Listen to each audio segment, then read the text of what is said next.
హరే కృష్ణ. ఈరోజు మనము విష్ణు సహస్రనామంలోని 6వ శ్లోకం మరియు దాని యొక్క భావం గురించి తెలుసుకుందాము.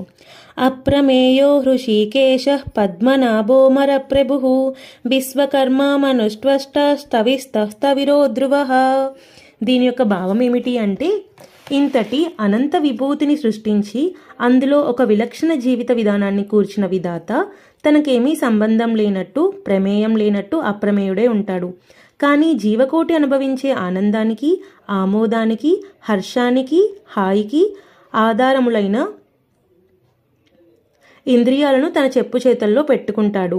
ఈ ఇంద్రియ ప్రపంచమే హృషికేశం. దీనికి అధిపతి హృషికేశుడు. అతని నాభిలో కమలం ఉంది. ఆ కమలమే సృష్టికి మూలం.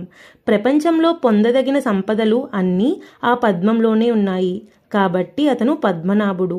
ఈ పద్మం భూలోకానికే కాదు, భువ సువర్ మహాలోకాలకు కూడా మూలం.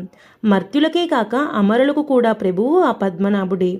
చిత్ర విచిత్ర నిర్మాణ శిల్పి ఆ విశ్వకర్మ. నిర్మాణ కార్యక్రమంలో అతనికి తోడ్పడే సాంకేతిక సారథి ఆ పరమేశ్వరుడు. ఆలోచనలకు లోచనలు ప్రసాదించే ఆలోచనాలోచనుడు విశ్వభావనుడు.